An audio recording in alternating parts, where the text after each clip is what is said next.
Dans cette vidéo, on va voir un petit peu la suite du SP500 Bitcoin et ETH par rapport au plan et mes anciennes vidéos, voir un petit peu ce qu'ils ont fait hier, les profondeurs de retracement et voir peut-être en plus petite unité de temps les zones potentielles pour se dire et le temps pour se dire qu'on peut repasser à l'achat, en tout cas pour ma part je parle. Je vais ici directement sur SP500 sur la vague H4, donc qui était la vague principale qui avait commencé le vendredi 10 octobre et dont il a fait un ABCD. Je vais retirer juste Ishimoku pour l'instant. Donc on avait bien la reproduction de AB égale CD qui nous amenait donc à la target ici de 6 906 $. On voit qu'il était bien en avance, donc il aurait pu aller un peu plus haut, mais le travail de la N qui est toujours intéressant dans les mouvements disait d'abord de prendre déjà du profit partiel, mais en plus n'a pas réussi à s'affranchir, euh, en tout cas n'a pas s'est écarté de la ligne de force de E et n'a pas pu aller plus haut. Donc arrivé sur la fractalité du temps le 31 octobre à 14 heures, je pouvais tracer mes lignes de force de la DD, donc de la vague D de retracement. À savoir que dans la théorie, quand il a touché une N, il a forte probabilité de revenir tester l'équilibre entre le point B et le point C, ce qui représente ici donc la zone avec le prix et la vitesse à laquelle il pourrait y aller.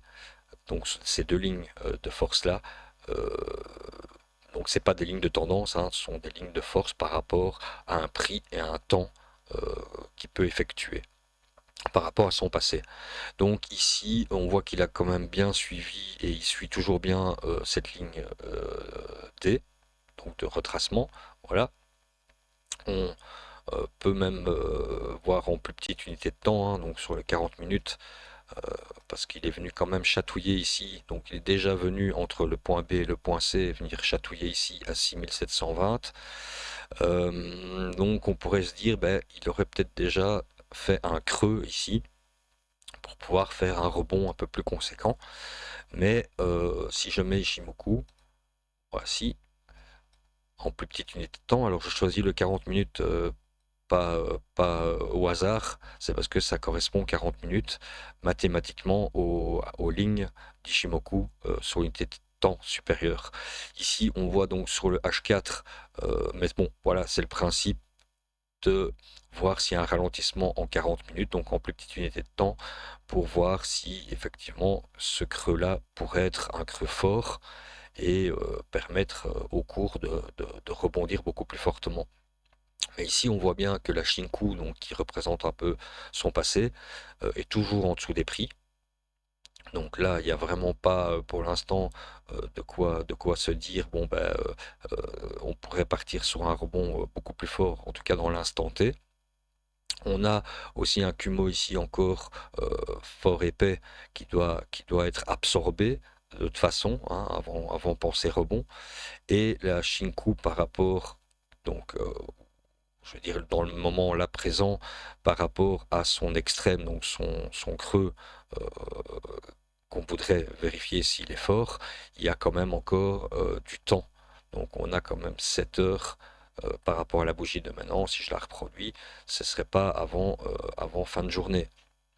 Donc on voit cette influence de la SSA ici qui donnerait fin justement au même moment, en tout cas sur cette forte influence baissière.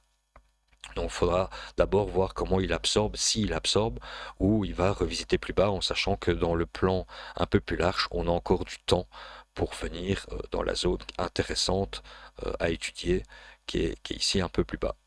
Donc voilà un petit peu en 40 minutes comment moi je fais pour mon étude et l'analyse et à quoi sert aussi Ishimoku pour donner un peu une question de timing et de voir un peu les influences baissières du passé, qu'est-ce que ça donnerait dans l'influence enfin, sur le prix présent. Voilà. Donc là je vais passer maintenant sur Bitcoin. Donc on m'avait redemandé un petit peu la vague weekly. Donc ici je suis bien en weekly. C'est une vague donc qui commençait en novembre 2022, qui faisait son point B ici le 11 mars 2024 et son point C le 5 août 2024. Donc cette vague-là m'amenait à une fin de fractalité du temps autour du 24 du 11 en weekly. Donc on est vraiment tout proche.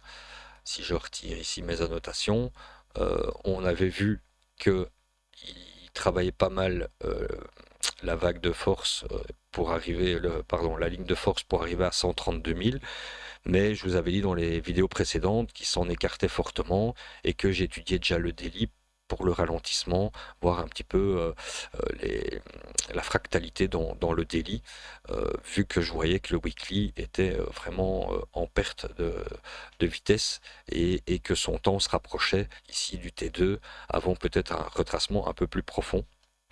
Donc, dans l'étude de la D, alors oui, je voulais juste voir aussi en weekly, pardon, donc il est venu toucher quand même dans les vagues de retracement sur le sommet potentiel, il est venu quand même toucher la S à 101 510. C'est quand même une zone qui pourrait être intéressante à ralentir un petit peu Bitcoin sur son retracement, à voir. Et on voit que ça fait longtemps que la Shinku en weekly vient de passer sous les prix. Alors bon, on est en weekly, on n'a pas la clôture de la semaine, donc ce qui serait aussi intéressant, si jamais il y a un rebond, c'est de voir si pour fin de la semaine, la Shinku repasserait au-dessus de sa bougie à 106 000, autour en tout cas de 106 400, pour peut-être avoir un rebond un peu plus fort la semaine prochaine. Voilà, ça c'est ce qu'on pourrait en tout cas voir en weekly. Je pense encore à un rebond parce que en weekly ici je vois quand même qu'il y a le nuage encore à absorber, c'est quand même encore haussier, même si on a tous les warnings, et surtout en daily on va le voir juste après, hein, les warnings qu'on a eu plus tôt, il pourrait encore en weekly absorber un petit peu ce nuage qui est encore haussier. Donc là si je bascule en daily, je vais retirer donc la vague weekly pour l'instant. Voilà, donc en daily, on avait vu celle-ci, la vague principale de daily. Donc on avait vu que la Shinku était en dessous des prix hein, dans les vidéos précédentes, que tout ce plat ici avait donc bien absorbé la hausse précédente et qui n'arrivait pas à franchir le 50% représenté par tout ce plat et par la SSB ici, où là c'était vraiment bien net. En plus, on avait vu qu'il n'y avait pas les volumes suffisants pour aller un peu plus haut. Donc on avait quand même plusieurs points qui nous disaient que il y avait plus de probabilité qu'il aille vers le bas. On avait vu aussi qu'il pourrait valider l'onde que j'ai faite ici en ABC. Je vais retirer Ishimoku pour l'instant, que ce soit plus clair. Qui cassait le point B ici à 103 500, ce qu'il a fait hier. Donc on a eu quand même une accélération. Il a encore du temps pour aller voir un peu plus bas. Il fait des petites annotations, voilà, de faire attention un petit peu toujours hein, entre ce vendredi, entre demain et vendredi, et déjà aujourd'hui de s'intéresser un petit peu en plus petite unité de temps, en tout cas de ce qu'il va nous montrer. Donc là je vais mettre en H4 maintenant, je vais retirer pour l'instant les annotations, essayer d'épurer un peu les choses, et alors la vague la plus proche ici en H4. Donc on a la vague principale ici qui nous amenait donc au vendredi 7 novembre et qui pourrait venir dans ces zones-ci, donc la N et la V, à 93 630 ou 90 623.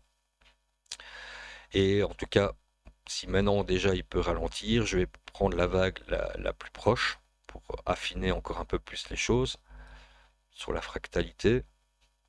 Et ici, on voit qu'il est venu, en tout cas, suivre pas mal la ligne de force de la E qui conduisait à 96 148, que pour l'instant, il a rebondi au niveau, en tout cas, de la V et de la N ici, mais qu'il a encore du temps, jusqu'au jeudi 6 novembre, 5 heures du mat. Donc on a bien ce jeudi, ce vendredi qui pourra encore nous montrer des points bas. Et aussi, si je vais dans une plus petite unité de temps pour voir un petit peu comme le SP500, en mettant Ishimoku, voir un petit peu où il en est, en tout cas dans les plus courtes unités de temps. Donc on voit ici qu'il a franchi déjà les bougies, qu'on a un premier ralentissement, mais qu'on a encore un Kumo bien épais qui doit être absorbé. Donc c'est pas encore pour moi le moment de l'achat.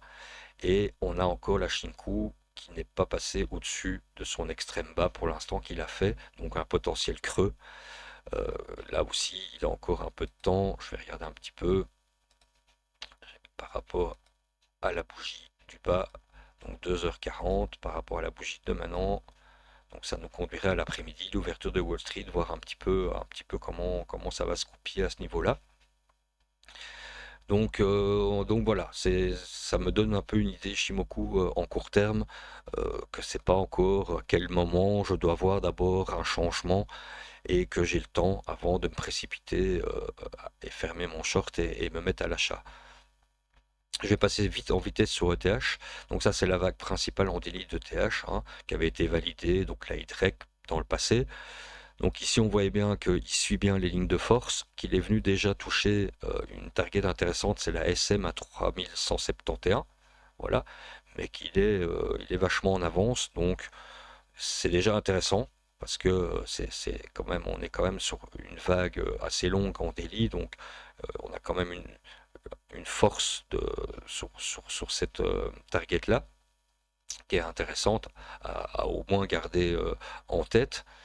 Et si je vais sur la vague la plus proche ici, donc je vais retirer l'autre, on la garde dans le coin de la tête, qu'on a déjà touché une zone intéressante. Ici, bah, voilà, on voit qu'il a encore aussi, même chose que Bitcoin et le SP, même chose, fin de cette semaine, on a encore un peu de temps, donc il pourrait très bien venir retoucher pour fin de la semaine 2899, la V, et dans la théorie, la V, ce serait un retour de toucher ici la zone de B, donc du point B ici, donc revenir sur ma S, SM, en tout cas dans cette zone-ci. Donc même si un rebond pourrait s'effectuer, c'est des endroits qui vont être très très intéressants pour la suite du mouvement à analyser en plus petite unité de temps le ralentissement qui pourrait s'effectuer.